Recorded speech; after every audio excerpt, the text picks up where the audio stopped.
these things happen. Welcome to the Vinyl Addict. On Vinyl Fetish, we've been doing this 100 albums that must be in your collection. And I mentioned last time that the next album we would be doing was Kiss's fourth studio album, Destroyer, March 1976. And I've been planning on doing it. I've been sort of collecting my thoughts about it. And then we got the news yesterday that Paul Ace Frehley, passed away yesterday after a fall in the studio and a brain hemorrhage apparently, and he was taken off life support and passed away yesterday. The first member of the original four to pass away, which is shocking. A lot of us have just been diving into all things Ace over the past day and listening to his music, and you know, part of it is, I think, we were surprised that he made it to 2025. He seemed like the guy that might not make it to 1980. So we were lucky to have him, and his recent solo work has been really great. Politics not aside, his work has been, the 10,000 Volts album was a favorite of mine last year. So it's just a little bit of a gut punch that I was planning on talking about this album, and we've lost him. But in honor of Ace, the space god from planet Ak or wherever it's from, let's talk about Destroyer and do it with the great love that we have for this troubled man who had trouble walking but was one of the best guitarists of all time. So let me set this up for me. I am of the Kiss generation. In the 1970s, I was in the Kiss army. I was hardcore. There are pictures of me in Gene Simmons makeup. There's pictures of me in Paul Stanley makeup and costume that my mother made for me, with platform shoes that were made out of 2x4s. I was the prime demographic. The first time I saw Kiss was in 1977 on the Love Gone Alive 2 tour. This is the tour shirt that I got from that show at the age of 13. I can still squeeze into it. I also got a bootleg shirt outside that I still have. And so I have been a loyal devotee of the band through good times and bad. I have all the Kiss vinyl there is, including this one, unopened. The one of the 4 solo albums that came out in 1978, the Ace. Speeding back to my baby, Snowblind, back in the New York groove. So yeah, I might be a little biased in this discussion of this album, but one of the nice things about Kiss is over time they gain a certain amount of status, a certain amount of credibility. People have gone back to the records and said, oh yeah, they were more than this big show of explosions and spitting blood and Ace shooting rockets out of his guitar. In fact, in 1979, I camped out for the Dynasty tour. I camped out in front of the Riches at South DeKalb Mall, first in line, and got second row center right in front of Ace, and was right there as his guitar flew off into the ether of the Omni Coliseum in Atlanta. So it's fun to talk about Kiss now. I mean, it's a little sad at the moment, but it's fun to talk about Kiss. So let's talk about Destroyer. I mean, this is an iconic album cover. It actually had to be redone because the original one didn't have their latest outfits. Every year they would kind of change their outfits, but it was also seen as being too dark. I thought this was pretty dark when I was 12 years old. So what happens, Kiss is on Casablanca. They're basically the first band that signed to Casablanca. Casablanca later has great success in the 70s as the disco label of Donna Summer. But Kiss is struggling to really be able to make money for this brand new label, Neil Bogart's Casablanca. And then they put out, after 3 studio albums, that kind of, the third one, Dressed to Kill, has a minor hit, Rock and Roll All Night and Party Every Day. They decided, let's just put out a live album. That's what Kiss is. Kiss is this live show. Let's put out this live album. So Alive comes out in late 1975. Much of it is not live. Much of it was re-recorded in the studio. But it really captures, I mean, as a kid, this is 7th or 8th grade for me, 7th grade, was the excitement of what it must be like to be at a Kiss concert. I mean, it was just so exhilarating. So all of a sudden, it goes gold. They have a huge hit. The live version of Rock and Roll All Night and Party Every Day gets played on the radio, and now they have a much larger audience outside of the little sort of niche audience they had, opening for bands like Rush. So the label has to figure out, okay, how do we capitalize on this momentum that this band, that's primarily a live band, has? So they bring in a new producer, Bob Ezrin, who had worked with Alice Cooper. Alice Cooper is also sort of ascending at this time on this basis of of being a live act, but also being a good songwriter and making good music. And Ezrin comes in late 1975 after this record has sort of ascended the charts and says, all right, we're going to make a proper album. And they had a demo. They had multiple songs written and recorded as a demo, all 4 members. And Ezrin's like, yeah, no, that all sucks. Let's start from scratch. Let's take some bits and pieces of the demos and let's turn them into proper songs. And let's give it a level of production that hasn't been present on any Kiss album before. So that includes, using sound effects, choruses, strings, kids' voices, guitar effects. Let's use the world that we have in the studio. And this is kind of like, people have tried to make the parallel to the Beatles, ending their touring and going in and recording Sgt. Pepper's in '67. So there is this attempt to make it much bigger. Part of what's happening in the band, speaking of Ace, is that they're having trouble. They're having trouble adjusting to their fame, and apparently Ace was sort of out of action and kind of having some challenges with substances during that period. So this is the first time outside musicians besides strings have been used, and the great guitarist Dick Wagner shows up on this record. He does that amazing solo on Sweet Pain on this record. And Dick Wagner had been working with Alice Cooper, but just the stuff that he had just done with Lou Reed, including Lou Reed Live, which is one of the best live records. And when you listen to Lou Reed Live, the thing that's going to jump out at you is Dick Wagner's amazing guitar players. He's one of the great unsung heroes in the history of rock and roll. He plays on so many amazing records that you didn't know it was him. But it's Dick Wagner. So Dick Wagner is on here, and there is an opportunity to create something that's more thematic about Kiss. So it starts with this sort of story of listening to the radio and hearing about the death of a fan on his way to a show.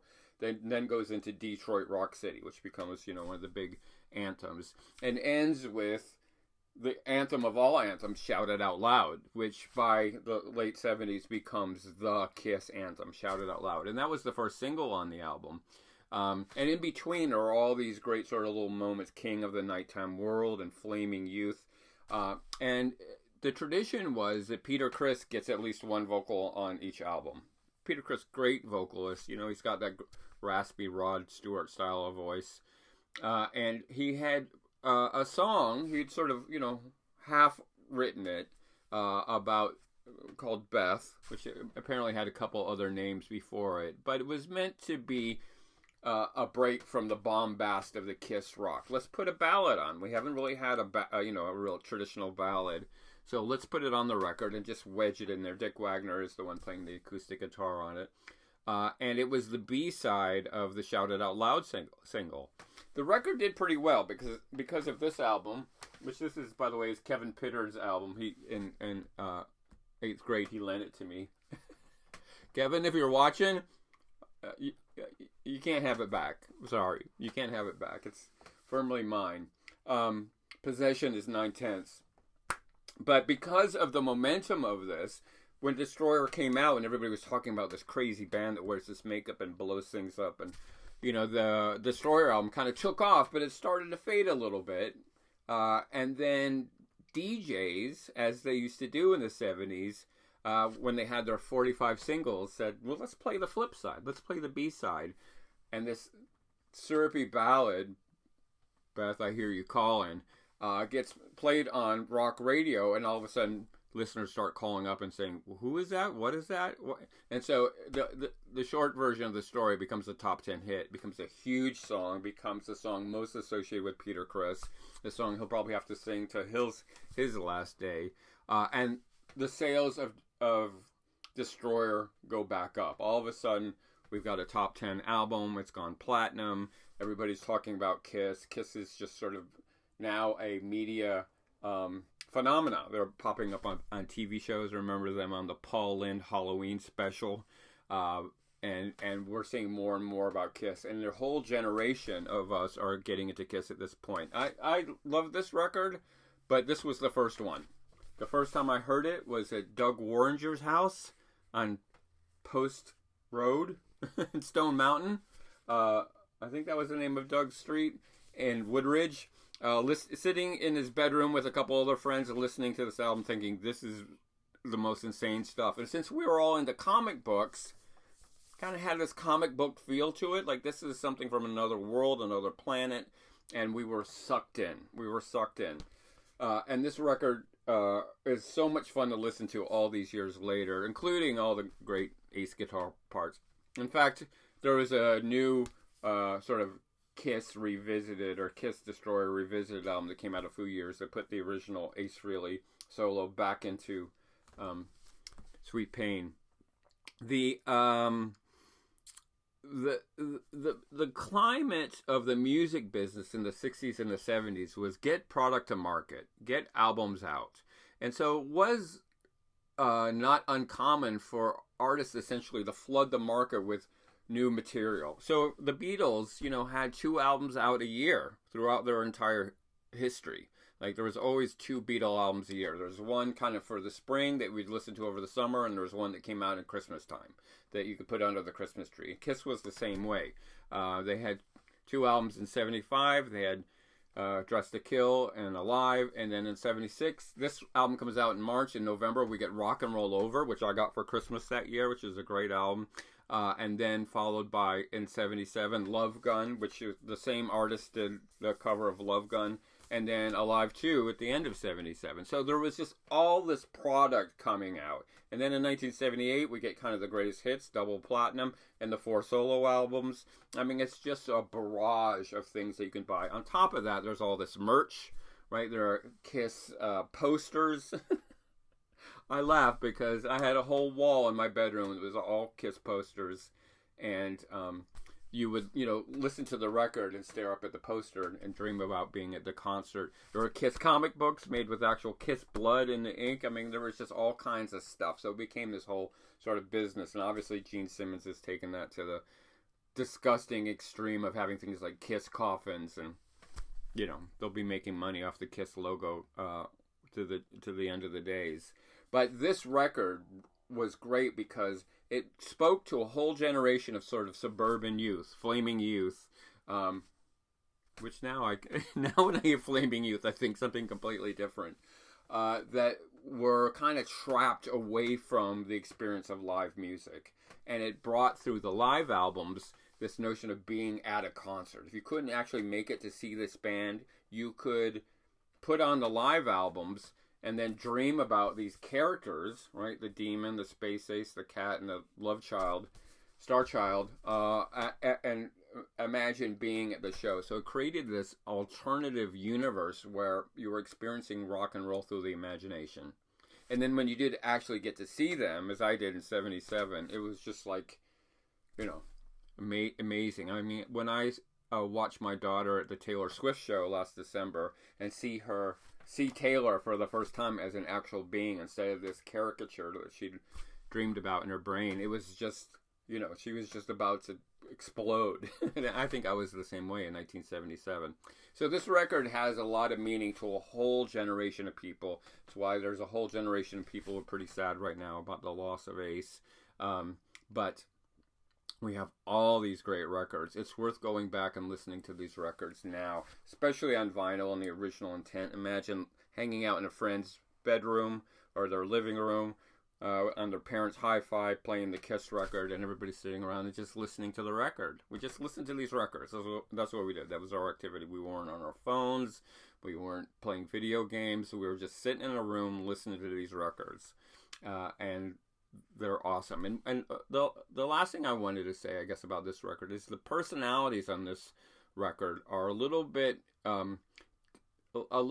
magnified. Gene Simmons is the god of thunder, and Paul is the lover, and Peter Criss is the ballad singer, I guess. But a lot of it had to do with Bob Ezrin's studio technique. He was trying to teach them how to be musicians. In fact, he was having music theory classes in the downtime between recording the songs about how musical notation works. You know, what is the meaning of a bridge in a song and where it should fit. Apparently he had a whistle he would blow to get them back to work, and that they referred to it as music boot camp or rock and roll boot camp because it was really a different climate for making a Kiss record. But the product is this amazing thing that just takes you into this imagined world. I mean, where are they coming from? What is this destruction down here? Did they just destroy Detroit? Like, what is going? Well, are they the destroyers themselves? That's the name of the album, or are they the ones saving us from the destroyer? We don't know. But it's a world that, you know, when you're 12 years old in 1976, you definitely want to go there. But it sounds great now. All right, I was going to talk about this album anyway, but because of Ace's passing, there he is, looking down on us. I really wanted to give this record a little extra attention. It's so otherworldly. It is stepping in, and none of their albums are like this. Even Music from the Elder doesn't create this alternative universe that the Destroyer creates, and that these characters then step out of into the real world to delight us and frighten us and freak out a lot of people in the Bible Belt. Knights in Satan's service.